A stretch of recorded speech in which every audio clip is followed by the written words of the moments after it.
Welcome to ScreenCrush, I'm Ryan Airy, and this is all of the Easter eggs, references, and little things that you might have missed in Ghostbusters Afterlife. So we're going to break down the movie, how it connects to the original films, so spoiler alert for Ghostbusters Afterlife. First of all, this movie is actually a sequel to the popular 1980s movies Ghostbusters and Ghostbusters 2. Afterlife contains a few nods and references to those movies that I'm going to point out as we go along. First of all, the music. Afterlife doesn't just use much of the same score as the original film, but also several of the musical cues are the same. The shot where Egon's house is revealed begins on the highest tower and cranes downward, just like the lions outside the NYC library in Ghostbusters, and the score is the same. Later on, the family enters the house for the first time. The score is also from when the Ghostbusters first entered the library, but played in a minor key. And the cloud over the mountain is a callback to the gateway Gozer opens up at the end of Ghostbusters, the 1984 film that I mentioned earlier. During Egon's death scene, arms reach out of the chair and grab him and drag him away, just like what happened to Sigourney Weaver's character Dana Barrett in Ghostbusters. We also saw some of the Ghostbusters' original gear appear in this movie. For instance, Egon is holding one of the ghost traps and a PKE meter, and later we'll see the characters using proton packs, exactly like the ones the Ghostbusters used in the movie Ghostbusters.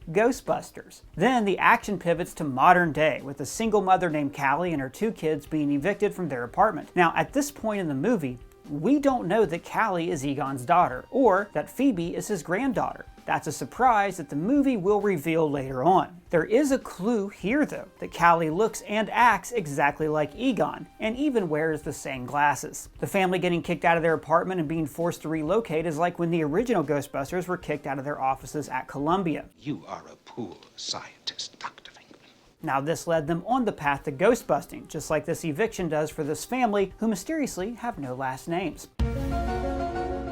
Outside the farm, we see the Bible verse Revelation 6:12 spray painted on the sheet metal. This verse was also quoted in the original Ghostbusters. And I looked as he opened the sixth seal, and behold, there was a great earthquake, and the sun became as black as sackcloth, and the moon became as blood. And later we'll see that Ray has it tattooed on his arm. Now in the house, we also see symmetrical book stacking. This was also in the movie Ghostbusters. Symmetrical book stacking.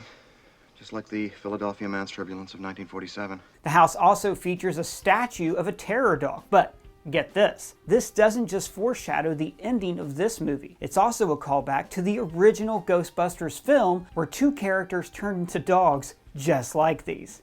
It's pretty cool, huh? Annie Potts returns as Janine in a really sweet role that paid tribute to Harold Ramis. She's a genius comedic actor, and she was also in a terrific show in the 80s called Designing Women. Check that show out if it's streaming somewhere.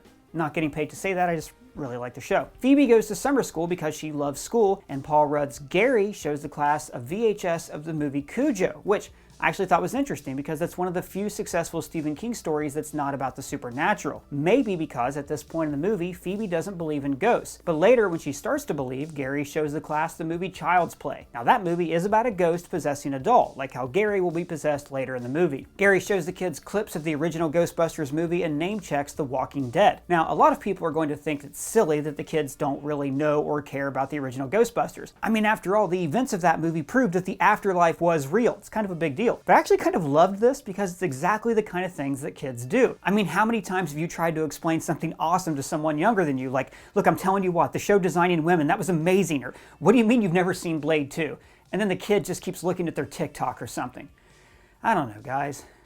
Things were good back in the day, you know? So, good thing we have Ghostbusters Afterlife to remind us of those good times. Phoebe's Friend podcast is a lot like Ray's stance. He over-explains things, and he's a true believer in conspiracy theories, and later he even wears Ray's goggles. And it turns out that Ray is already a fan of his, and I actually like seeing them interact at the end. Podcast also wears Sony headphones, a reference to this movie actually being made by Sony Pictures.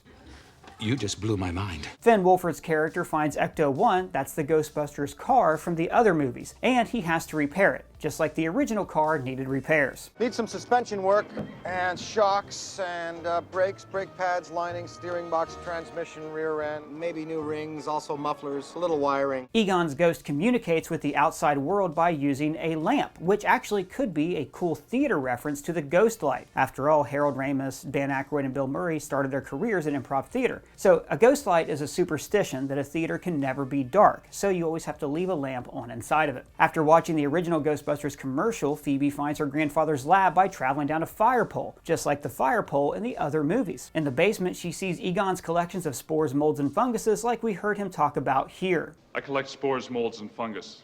Then she finds the jumpsuits from the original movies. One of them contains a crunch bar, a really deep-cut reference to this scene. You've earned it. And later, Podcast will wear the same helmet that they placed on Lewis to monitor his brainwaves. Over at the mine, Finn and Lucky look down a mine shaft, seeing a vision similar to the one that Dana saw in her fridge. A voice inside says Gozer, just like Dana heard a voice say Zool. Now, Gozer, by the way, was actually the villain in the first Ghostbusters film. When Podcast and Phoebe go on their mission, it has many musical similarities to the Ghostbusters' first job at the Sedgwick Hotel. They also encounter slime, like the original Ghostbusters did in the first movie. The ghost they go after, Muncher, is very similar to Slimer, the ghost from the Sedgwick Hotel mission. Slimer ate food, and Muncher eats metal. Do you get it? When they get into Ecto-1, they discover that it has a gunner seat, just like the toy Ecto-1. Hey, remember Ghostbusters? Oh, I remember. See, it's like the toy you had when you were a kid, so you like it now. There's also a Twinkie in the glove box, a nod to Egon's love of this snack and how he used it to explain the amount of supernatural energy in the city. That's a big Twinkie. Then, just like the original Ghostbusters, they're arrested and the sheriff says, "Who you gonna call?" This was the tagline of the original movie and was also featured in the title song from the soundtrack. Who you gonna call? Ray still owns the bookshop that he owned in Ghostbusters 2, and the Ghostbusters phone line is hooked up to a red phone, just like in the first one. Gary goes to Walmart and lingers on the Baskin-Robbins ice cream, and I felt like this was a fun callback to his role as Scott Lang in Ant-Man. Baskin-Robbins always finds out. He also sees Stay Puft Marshmallows, the marshmallow brand from the first Ghostbusters, which, fun little Easter egg, we see for the first time here when Dana's unpacking her groceries. Now that movie, Ghostbusters, ended with a giant marshmallow creature trying to destroy the world, and we see that same creature in miniature form in this film. And these little monsters give us the best laughs in the entire movie when they gleefully commit suicide.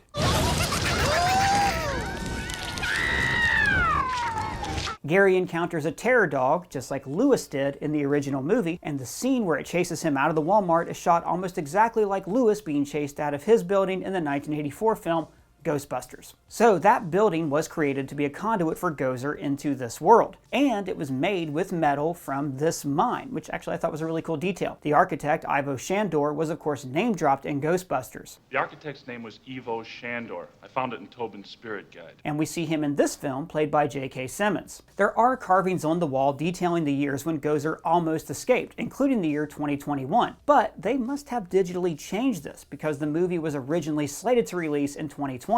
Pretty funny, considering that was an actual disaster of a year in real life. So Callie is taken over by the spirit of Zool, just like Sigourney Weaver's character Dana Barrett was in Ghostbusters. She even says, "There is no mom, there's only Zool." A callback to this. "There is no Dana, only Zool." And later, she transforms into wearing a spangly dress just like Dana did. Except, originally, it was implied that Dana already owned this dress. But now we know that Gozer creates evening wear for the women that she controls just before she turns them into dogs. And by the way, the villain, Gozer, looks exactly like she did in the 1984 film. Paul Rudd is lying on a rock waiting for the gatekeeper, just like Dana was lying on the building's rocks waiting for the keymaster. Then both of them turn into terror dogs, a callback to the 1984 film Ghostbusters. Speaking of which, the original Ghostbusters show up in this movie. It was actually really sweet and nostalgic to see them in action, especially when they worked alongside Harold Ramis's Ghost. Now these guys were all friends with Harold, even though Bill Murray did at one point have a falling out with him. So this seemed like a really nice tribute to their friend. Now I actually saw this movie at the world premiere, and I was like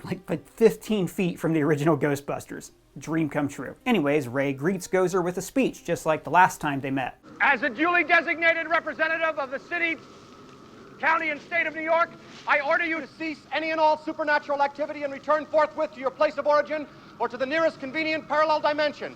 And when she asks if they're a god, they're careful to not let Ray repeat his mistake from last time. Ray, when someone asks you if you're a god, you say yes!